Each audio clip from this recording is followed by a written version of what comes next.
everybody. It's Martin Kiernan here this week, and I'm down at the School of Pharmacy in Cardiff, where I'm going to be chatting to Professor Jean-Yves Maillard. Jean-Yves, nice to see you. Yeah, very nice to see you, Martin.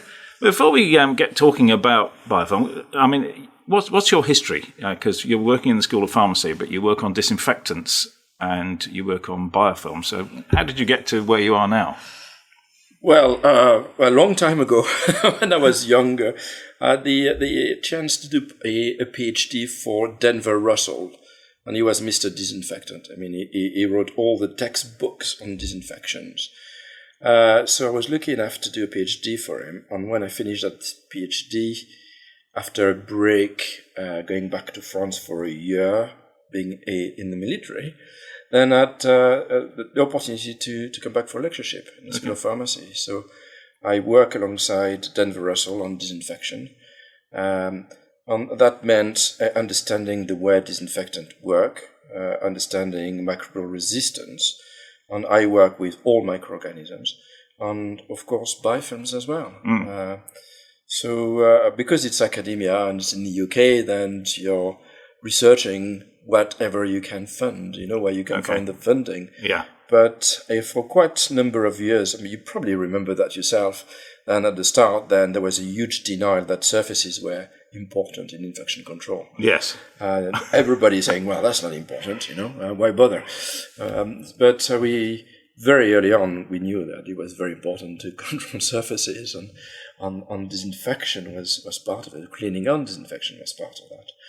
And I believe so after the massive outbreaks of MRSA and then followed by C. diff, then people starting to realize that actually surfaces and cleaning on disinfection were extremely important to have. So that's really boosted the amount of funding you can get in academia. That was the sea change, really, because I remember the MRSA targets coming in and people like Tim Boswell actually looking at air filtration, which we're now looking at again for another reason, but to remove MRSA from the air, and actually that reduces contamination of surfaces. And C. diff was all about poor antibiotic use and the environment. So. Absolutely, yes. So things have changed a lot. Yeah. Of course, now I think now people are far more aware about infections on the role of surfaces. I was pleased during COVID to see actually lots more people using hand gels and being more keen to do some cleaning and disinfection. Yes. Unfortunately, that didn't stick, though, did it?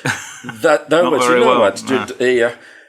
While in the middle of COVID, talking to some colleagues where we're promoting hygiene, or targeted hygiene, at home, then our biggest challenge was in the future looking at what after COVID, are they going to maintain those very good habits? Yes. And they were very good habits, Yeah, they were. Public transport, then use your hand gel when you finish, and so on, then decrease infection.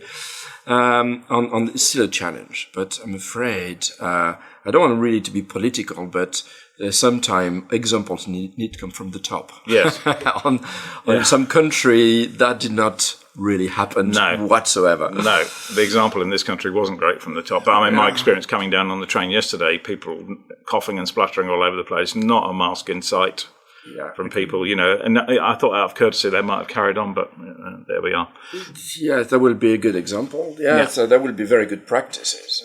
But again, I think there's been a stigma again coming from the top, saying that no face mask, they're not needed anymore. That was a burden to have a face mask. But my view is actually not. It wasn't. I didn't bother me wearing a face mask, and I think it was much safer.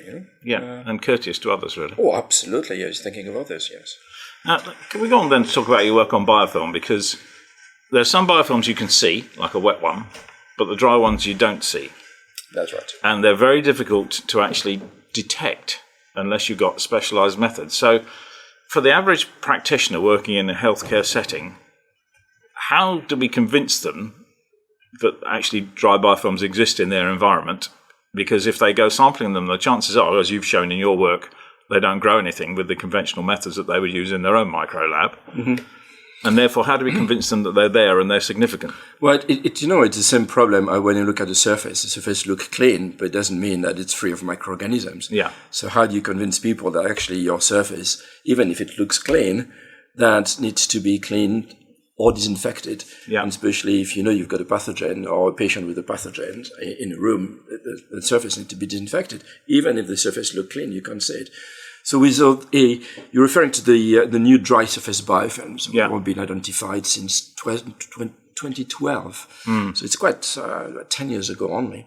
So again, they're very thin biofilms, only about 10, 12 microns. Right. So that's not 1 millimeter. Yeah. So they're very, very thin. And obviously you cannot see them. So with professionals like yourself, now you're aware of dry surface biofilms. I'm very pleased as well. In the UK, from a recent survey we've done last year, then actually a lot of healthcare professionals have heard of dry surface biofilm, which was very pleasing to know. But it's always the same issue is you cannot see them. And it's true that the way we study them is at the moment we need to destroy the surface. We collect the surface, Yes. we collect the surface, and then we can do some electron microscopy. We can see those biofilms, and they look like biofilms because they've got the characteristic of a biofilm where you've got the microorganism embedded in the matrix. Yeah. So we know the biofilms, but otherwise we do some culture. You put some nutrient in that, and then And that's the thing, isn't it? You have to put some nutrient in. If you just take a swab after you've cleaned and disinfected, you probably won't grow anything. But from your work, they do grow back within a few days, depending on the temperature and the type of organism. That's right. That's absolutely right. Absolutely right. And they can be quite complex as well. So in my lab, we developed some single species, so just one bacterium in that biofilms, or 2 bacteria in the biofilms. But in practice, in the environment, then usually you've got multiple species in those biofilms. They're quite complex as well. But at the moment, you're right, there's no sort of easy detection method. No. We're working on that. So we hope to be able to provide some solutions where we actually, purely for at least educations, to say, yes, you still got a dry surface biofilm there. Yeah. The difficulty as well of dry surface biofilms in the clinic is that they're just random on the surface. They're not covering the entire surface. No, absolutely. They're just random, so you might miss them, Yeah. That would be the difficult bit, wouldn't it? That's the difficult bit. You get false confidence then, perhaps. Yeah, and that's all the problem after that is, as you know, we believe I strongly believe that those dry surface biofilms are a reservoir for pathogens. So when you've got a patient with a multi-drug resistant organisms, and then they leave the room, you clean and disinfect the room. The naive patient that come after has got a good chance of getting that MDRO. Yeah. And nobody knows really where it's coming from. There's been loads of a theory about it, few anecdote, I can't say the word. Anecdotal? Thank you, anecdote. Yeah, I can't say the words now. Yeah, some word. I'm just, but yeah. So some odd evidence. Yeah. That they're coming from very odd sources, but I believe they're coming from dry surface biofilms. Yeah. Because there you don't see them, and because I said they're quite random surfaces. Then that means you need to be very thorough in your cleaning and disinfection of the surfaces. Otherwise, you won't get that. On the work we've done on dry surface biofilm, that echo the work from Karen Vickery in Sydney, is you need to have mechanical removal on the surface. Yes, good old elbow grease. Yeah, otherwise it doesn't work. It's just like a spray with no mechanical removal. You won't touch those biofilms. No, that's right, because I've seen some papers suggesting hydrogen peroxide doesn't penetrate particularly well, but UV, if you use it in high enough concentration for a longer period, then that may be a physical method that might help a bit. Yes. But you can't beat physical removal, can you? That's right. Mechanical removal worked absolutely the best. Okay. Yes. I mean, what about things like, because Brett sent me some questions from Australia, so what about things like sodium hypochlorite? How efficacious are they against biofilm? Well, I mean, as you know, sodium hypochlorite it worked very well. Against, let's call them the wet biofilm, the one you've got in the drain. But against dry surface biofilm, they do work, but not as well. Dry surface biofilm is another level of insusceptibility compared to your wet biofilms, because of the nature of the biofilm. It's dry. Yeah. On the bacteria a bit more dormant, and they've got slightly different phenotypes. But So it works, but not as well as against the wet biofilms, but it works. But as you know, the issue with sodium hypochlorite is elsewhere as well. I mean, it's surface compatibility on damaging surfaces, on quite nasty residues as well. Yeah. So it's why there's a sort of a drive to get rid of sodium hypochlorite, even if it's quite cheap. Okay. I mean, you say it works in drains. What about when you've got your year's worth of biofilm and thick layers? Because chlorine gets deactivated by organic matter, doesn't it? So would it work quite as well there? And what about natural substances? Brett's asked me to ask you about vinegar and other... Yeah, with sodium hypochlorite, it depends on the concentration. So very, very concentration will work, but the problem is not there with sodium hypochlorite. It's regrowth. When it will not completely eliminate the biofilm, so it will decrease the number of bioburden in that biofilms, but that biofilm will regrow eventually. Yes. And from what we've seen, it regrow an identical biofilm. So you think you eliminated all your nasties in that drain, but you haven't. No. Within 24 hours, it regrow. Yeah. So it's absolutely phenomenal. Yeah. Now, as for other agents, I mean, vinegar, it's just very acidic. So we'll have some effect because of the acid, but it will be very limited. Oh, okay. And if you need to like the smell of vinegar. Yeah. Yeah, you'd have to put a lot of it down as well, though, wouldn't you? I mean, yes. Yeah. And Brett's asked me about preemptive chemical measures as well, and you mentioned Bacillus subtilis to me. So, and that's registered as a disinfectant, I think, in some other countries. That's right. I mean, preemptive is always good. I mean, but that can be also chemical. I mean, in certain chemical, if you use them regularly in your drain, then you control basically the bioburden you've got there in the drain. On some formulations with oxidizing agent are particularly good at controlling that. On the level of bioburden is very low. Level, yeah. On what you've got left is not the MDRO but the spore formers. Okay. Especially the bacillus in those biofilms. Okay. Even if they're sporicidal, you still got some left, but you eliminated all the nasties. Now you've got other solutions. Yeah, I mentioned this sort of, I don't want to say probiotic because it sounds a bit wrong. It sounds like you drink it. But that's the nature of that, is biological control. And yes, Bacillus subtilis. I mean, you've got few a formulation based on Bacillus, not necessarily subtilis. And usually Bacillus, they do produce a lot of surfactants and antimicrobials. And they have been used successfully in some hospitals as a spray, as a surface disinfectant, and they've been used as well to control a biofilms as well, quite surprisingly, and seems to be working quite well against Pseudomonas. How does that work then? Does that just form its own layer that prevents organisms attaching, or what? I think the way it works is first elimination because of the surfactant they're having there, and after that it's competitions, I believe. Right. On the interesting, probably with again, it's quite a new sort of science, if I say so, because what's interesting with the bacillus, the spore formers. So when the conditions are not right, they form spores. Yeah. When the conditions are right, like you're having lots of foods, let's say, and so on, like in a biofilm, like in a drain or in a bin or so on. Now that suddenly will regrow because the conditions are quite good.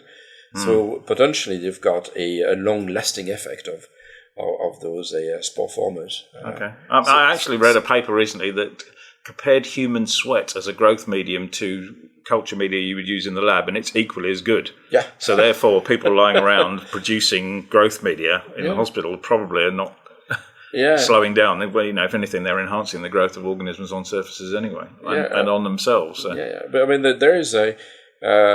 there is potential using that would be a purely natural product. I mean, okay, you're thinking, well, I don't want to bust into bacteria, but those ones are friendly bacteria. I mean, when you're looking at on your skin, you've got all those bacteria that protect you against infections, and likewise in the gut. So why not? That would be interesting. Okay. Now you've just had a paper published with one of your PhD students, Izzy, in AGIC about Klebsiella pneumoniae forming dry surface biofilm, and you say after 4 weeks, culturability is low, but viability is high. So actually, Brett's asking me, what does that actually mean practically, for us working in a clinical setting? Yeah, I mean that's a very good point, and it sort of puzzled us as well as to why. On the difference is where we do microbiology is we rely on culturability. So that means the ability of the bacterium you're studying to form colony on a nutrient agar or a nutrient media.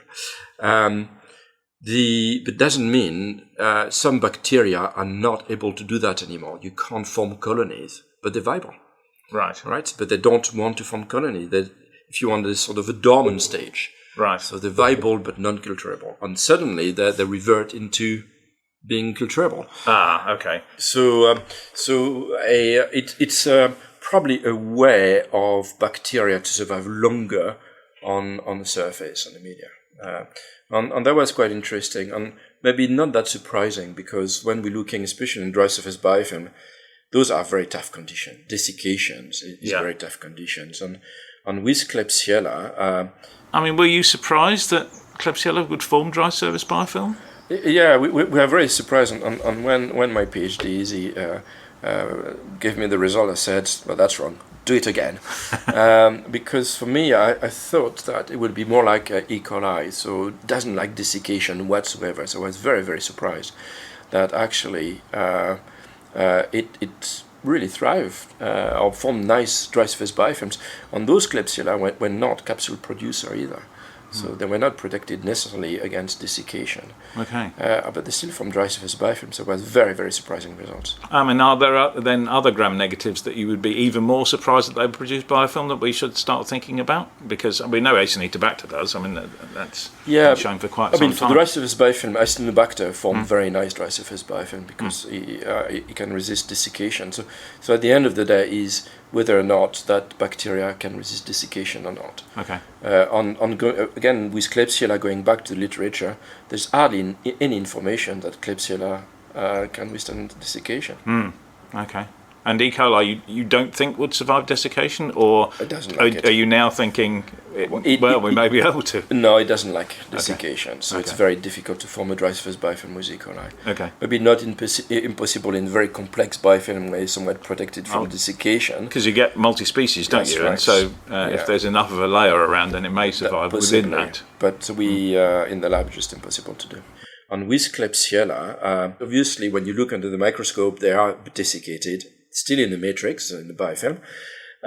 So it's maybe not surprising that they've got the ability to say, well, hold on a second, I don't want to grow and form colonies and divide. I'm going to stay the way I am and still viable, but I'm not doing anything. Okay. But that means for us clinically, or in the practice, and those bacteria that are in that state, they still pose a risk because in the medium or long term, they can revert into a fully growing, actively growing. So if they got to a susceptible site, then they could absolutely pick up again from it. Okay. Because you could have false confidence if you go around culturing it with our normal methods we might use in a hospital, which probably isn't that great. Not really accredited to do surface sampling anyway, that we're going to grow nothing at all. Yeah. And then you get a new Klebsiella pneumoniae from patient 3 months down the line. Yeah. And think, where's that come from? It's the same strain we had 3 months ago. We've got no other patients that we know of with it, and that's possible. I don't think that you've got many studies that have really looked at those properties of those pathogens on the impact, the clinical impact on those. Yeah. But I think it's worth investigating and knowing more about it. Okay.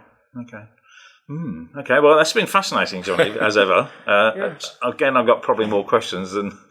Anytime, Martin, anytime. Even with Brett, anytime. It's always a pleasure to be here. Okay, really grateful for your time. Thanks very much indeed. Welcome, Martin. Okay, and I look forward to speaking to everybody again on the next edition of Infection Control Matters.